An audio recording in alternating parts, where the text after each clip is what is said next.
Output আছে 1। এরপরে আমাদের দ্বিতীয় স্টেপে বলছিল। আসসালামু আলাইকুম। এখন আমরা দেখব ট্রানজিস্টর ব্যবহার করে একটি নর গেটের সার্কিট তৈরি, অর্থাৎ দুইটা ট্রানজিস্টর ব্যবহার করে আমরা কিভাবে একটা নর গেটের সার্কিট তৈরি করব বা সার্কিটের সংযোগ দিব, এটা এখন আমরা দেখব। এই ক্ষেত্রে যেগুলো প্রয়োজন হবে সেটা হচ্ছে দুইটা ট্রানজিস্টর, তিনটা 1 কিলো ওহমের রোধ এবং কিছু সংযোগ তার। আমরা সংযোগ দেওয়ার পূর্বেই এই যে আমরা যে ট্রানজিস্টরটা ব্যবহার করেছি, এই ট্রানজিস্টরের তিনটা বিন্দু আছে। আমরা এই তিনটা বিন্দু সম্পর্কে একটু জেনে নেব। একটা হচ্ছে ইমিটর, আরেকটা হচ্ছে বেস, আরেকটা হচ্ছে কালেক্টর। এখন ট্রানজিস্টরটাকে আমরা যদি নিচের দিকে করে ধরি, এই যে দেখি একটু, যে এরকম করে ধরলে উত্তল অংশটা, এই উত্তল অংশটা যখন আমাদের দিকে করে ধরবো, তখন এই পাশের যেটা থাকবে এটা হবে বেস, তারপরেরটা হবে মাঝখানেটা হবে কালেক্টর, আর এই পাশেরটা হবে হচ্ছে এমিটর। ঠিক আছে? তো তাহলে কি হবে, এই যে এই ট্রানজিস্টরটার উত্তল পৃষ্ঠটা যদি আমাদের দিকে করে ধরি, অর্থাৎ নিচের দিকে ধরি, তাহলে এর বাম পাশের যে পাটা থাকবে এটা হবে হচ্ছে বেস, তারপরেরটা হবে হচ্ছে কালেক্টর এবং তারপরেরটা হবে হচ্ছে এমিটর। অর্থাৎ এই যে উত্তল অংশটা আছে, এই উত্তল অংশটাকে যদি নিজেদের দিকে করে রাখি, এই উত্তল অংশ, তাহলে বাম পাশের যে পাটা থাকবে এটা হবে হচ্ছে বেস, মাঝখানেটা হবে কালেক্টর, তারপরেটা হবে এমিটর। যদি একটু নর গেটের সার্কিট তৈরির যে চিত্রটা আছে এখানে যদি আমরা দেখি, তাহলে দেখো এখানে এটা হচ্ছে একটা ট্রানজিস্টর, এটা হচ্ছে একটা ট্রানজিস্টর। এই দুইটা ট্রানজিস্টরের এটা হচ্ছে কালেক্টর, এটা হচ্ছে বেস, আর এটা হচ্ছে ইমিটর। অনুরূপভাবে এই ট্রানজিস্টরেরও এটা হচ্ছে কালেক্টর, পরেরটা হচ্ছে বেস, আর এটা হচ্ছে ইমিটর। তাহলে আমরা একটু দেখি যে প্রথম ট্রানজিস্টরের কালেক্টরের সাথে দ্বিতীয় ট্রানজিস্টরের কালেক্টর সংযুক্ত আছে, আর বেস থেকে, প্রথম ট্রানজিস্টরের বেস থেকে একটা সোর্স বের হয়ে গেছে এবং দ্বিতীয় যে ট্রানজিস্টর আছে এই দ্বিতীয় ট্রানজিস্টর থেকে আরেকটা সোর্স S2 বের হয়ে গেছে এবং প্রথম ট্রানজিস্টরের ইমিটারের সাথে দ্বিতীয় ট্রানজিস্টরের ইমিটার সংযুক্ত আছে। আবার প্রথম ট্রানজিস্টরের কালেক্টরের সাথে দ্বিতীয় ট্রানজিস্টরের কালেক্টর যেখানে সংযুক্ত হয়েছে সেখানে 1 কিলো ওহমের একটা রোধ 5 ভোল্টের সাথে যুক্ত আছে। এখন এই যে আমরা সার্কিট তৈরি যে এখানে একটা ডায়াগ্রাম দেখলাম, এইরকম ভাবে আমরা কি করব, এইখানে আমরা এই ব্রেড টেবিলে আমরা ওটা সংযোগ দেব। এখন এখানে আমরা দেখলাম কি, যে প্রথমটার কালেক্টরের সাথে দ্বিতীয় ট্রানজিস্টরের কালেক্টর সংযুক্ত আছে। তাহলে আমরা আরেকটা ট্রানজিস্টর নিলাম, এই ট্রানজিস্টরের এই যে মাঝখানেটা হচ্ছে কালেক্টর, এই পাশেটা হচ্ছে ইমিটার। এখন আমরা কালেক্টরের সাথে কালেক্টর এবং ইমিটারের সাথে ইমিটার সংযোগ দিয়ে এই যে বেসটা আছে বেসটাকে অপর একটা বিন্দুতে, আলাদা বিন্দুতে সংযোগ করে দিলাম। ঠিক আছে? এখন আমরা এই যে রোধটা সংযোগ করব, তাহলে প্রথম ট্রানজিস্টরের যে বেস আছে এই বেস থেকে এই বেসের সাথে 1 কিলো ওহমের একটা রোধ সংযুক্ত আছে। তাহলে আমরা কি করব, এই বেসের সাথে আমরা 1 কিলো ওহমের একটা রোধ দূরে কোনো বিন্দুতে সংযোগ করে দিলাম। ঠিক আছে? আচ্ছা, এরপরে আমরা যদি দ্বিতীয়টা দেখি, যে এই যে দ্বিতীয় চিত্র, এখানে যে দ্বিতীয় ট্রানজিস্টরের সাথে আরেকটা 1 কিলো ওহমের রোধ সংযুক্ত আছে। এবার আমরা এটাও সংযোগ করে দিলাম। এই যে এটা হচ্ছে দ্বিতীয় ট্রানজিস্টরের হচ্ছে বেস, এই বেসের সাথে 1 কিলো ওহমের আরেকটা রোধ আমরা এখানে সংযোগ করে দিলাম। আচ্ছা, এখানে আমরা আলাদা বিন্দুতে আবার সংযোগ করে দিলাম। তাহলে আমাদের রোধের সংযোগ শেষ বেসের সাথে। এরপরে আমরা যাব এই সংযোগে, অর্থাৎ দুইটা ট্রানজিস্টরের কালেক্টরে যে এখানে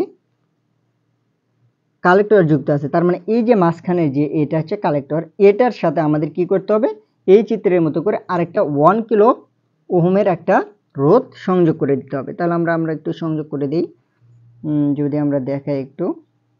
আচ্ছা, তাহলে আমরা এই যে এখান থেকে আরেকটা বিন্দুতে এখানে আমরা অর্থাৎ কালেক্টরের সাথে যে রোধটা সংযোগ আছে, এবার আমরা এই রোধটা সংযোগ করে দেব এখানে। এটাও একটা বিন্দুতে আমরা সংযোগ করে দিলাম। আচ্ছা, এবার আমাদের এটার সংযোগ শেষ। এখন আমরা আসব এই যে দেখো ইমিটারের সাথে। তাহলে এখানে ইমিটার আছে, এখানে ইমিটার সংযোগ আছে। তাহলে এখন আমাদের এই যে সোর্স, এখান থেকে একটা তার আমাদের সংযোগ দিতে হবে। অর্থাৎ এই যে 1 কিলো ওহমের থেকে আমরা প্রথম ট্রানজিস্টর থেকে আমরা একটা লাইন বের করে নিলাম, যে লাইনটা আমাদের চিত্রের অর্থাৎ যন্ত্রের S1 এর সাথে এটার সাথে যুক্ত। আচ্ছা, তাহলে এই যে প্রথম যে আমরা ট্রানজিস্টরটা নিয়েছিলাম, এই ট্রানজিস্টর থেকে আরেকটা সোর্স আরেকটা লাইন আমরা বের করে নিলাম, যেটা যন্ত্রে আমার সোর্স 1 এর সাথে যুক্ত হবে। ঠিক আছে, এরপরে আমাদের আরেকটা লাইন বের করে নিতে হবে। এরপরে 2 নাম্বার যে ট্রানজিস্টরটা আমরা ব্যবহার করেছিলাম, সেখান থেকে যে এই লাইনটা বের হয়ে গেছে, এখান থেকে আমাদের আরেকটা লাইন বের করে নিতে হবে, যেটা যন্ত্রের এই যে আমাদের যন্ত্রের 2 নাম্বার সোর্সের সাথে যুক্ত হবে। তাহলে এটা গেল আমাদের সোর্সের সংযোগ। এরপরে আসবো আমরা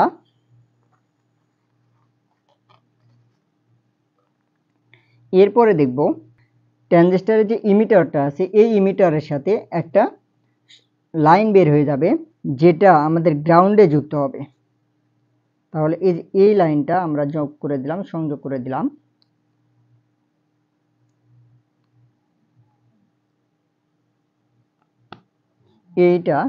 এই লাইনটা আমাদের হচ্ছে গ্রাউন্ডে, অর্থাৎ আমাদের যন্ত্রের গ্রাউন্ডের যে চিহ্ন থাকবে ওই চিহ্নের সাথে এটা যোগ হয়ে যাবে। এটা গেল গ্রাউন্ডের সংযোগ। এবার আমরা দেখব যে এই যে চিত্রের ভিতরে এই যে যেখানে আমাদের কালেক্টর দুটা ট্রানজিস্টরের কালেক্টর সংযুক্ত হয়েছে, সেখান থেকে আমরা একটা রোধ ব্যবহার করেছিলাম। এই রোধের অপর প্রান্ত দেখো, এই অপর প্রান্ত 5 ভোল্টের সাথে সংযোগ আছে। তার মানে এই রোধের অপর প্রান্ত, তার মানে এই প্রান্ত থেকে যে লাইনটা বের হয়েছে, এটা কোথায় যুক্ত হবে? এটা যুক্ত হবে হচ্ছিল 5 ভোল্টের সাথে। ঠিক আছে, এটা গেল আমাদের 5 ভোল্টের সংযোগ। এরপরের সংযোগ দেখি আমরা, এই যে এখানে যেখানে কালেক্টরটা সংযুক্ত আছে, এখান থেকে আরেকটা লাইন বের হয়ে গেছে, যেটা আমাদের আউটপুট দিবে, অর্থাৎ বাল্বের সাথে সংযোগ দিতে হবে। সেই লাইনটা বের হয়েছে কই থেকে? কালেক্টর থেকে। তাহলে এই সংযোগটা আমরা এবার দিয়ে নিই। তার মানে আমাদের এই সংযোগটা হচ্ছে কালেক্টর থেকে। তাহলে এটা আমরা এই যে কালেক্টর, এই কালেক্টর থেকে আমরা সংযোগটা দিয়ে নিলাম। এটা যাবে হচ্ছে বাল্বের সাথে, এই লাইনটা যাবে হচ্ছে বাল্বের সাথে। তাহলে এই যে সংযোগ আছে, এই সংযোগটা যদি এখন আমরা অসিলেটরের সাথে সংযোগ দিই, তাহলে আমরা আউটপুট এভাবে সার্কিট তৈরি করি। আমরা যদি অসিলেটরের সাথে সংযোগ দিই, তাহলে আমরা নর গেটের যে আউটপুট পাওয়ার কথা, সেই আউটপুটটা আমরা পাবো। তাহলে এরপরে আমরা কি করব? এই যে সংযোগ দিলাম, এই যে সার্কিট তৈরি করলাম, এই সার্কিটে আমরা যন্ত্রের সাথে সংযোগ দিয়ে দেখানোর চেষ্টা করব। এখন আমরা দেখব যে সার্কিটটা দেখেছিলাম, ওই সার্কিটটা এখন আমরা ট্রান্সফরমারের সাথে সংযোগ দেব। ট্রান্সফরমারের সাথে সংযোগ দেওয়ার জন্য আমরা যে কমন করেছিলাম, অর্থাৎ দুইটা ইমিটারের সাথে যে কমন করেছিলাম, সেখান থেকে আমরা একটা লাইন, যে কমন সংযোগটা, আমরা যদি একটু এই চিত্রটা দেখি, যে এই কমনটা, এটা আমরা এই লাইনটা আমরা দেব গ্রাউন্ডের সাথে। এরপরে আছে আমাদের যে কমন কালেক্টর নিয়েছিলাম, এই কালেক্টরে যে এখানে কমন করছি কালেক্টর, এই কালেক্টরটা আমরা এখান থেকে আমরা দিচ্ছি হচ্ছে 5 ভোল্টে। এরপরে আছে আমরা কালেক্টর থেকে আমরা হচ্ছে আউটপুটের সাথে সংযোগ দিচ্ছি, অর্থাৎ বাল্বের সাথে সংযোগ দিচ্ছি। এরপরে আমরা দুইটা যে ট্রানজিস্টর ব্যবহার করেছিলাম, ওই ট্রানজিস্টরের বেস থেকে প্রথম ট্রানজিস্টারের বেস থেকে আমরা সোর্স নিছি 1 আর দ্বিতীয় ট্রানজিস্টার থেকে একটা সোর্স নিছি, সেটা আমরা সংযোগ দিছি 2।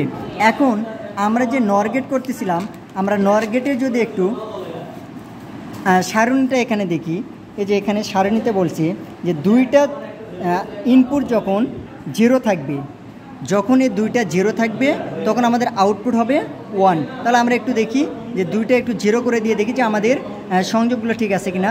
তাহলে এটা 0, এটাও 0, তাহলে আমাদের আউটপুট আছে 1। এরপরে আমাদের দ্বিতীয় স্টেপে বলছিল যে একটা ইনপুট আমাদের অন থাকবে, আরেকটা ইনপুট অফ থাকলে আমাদের আউটপুট অফ আসবে। তাহলে আমরা একটা ইনপুট অফ করে দিলাম, তাহলে আউটপুটটা আমাদের অফ চলে আসছে। এরপরে আমরা এইটা অন করে দেব, এইটা অফ করে দেব। তাহলে একটু দেখি যে আমরা প্রথমটা অফ করে দিলাম, দ্বিতীয়টা অন করে দিলাম, আউটপুট আমাদের 0 চলে আসছে।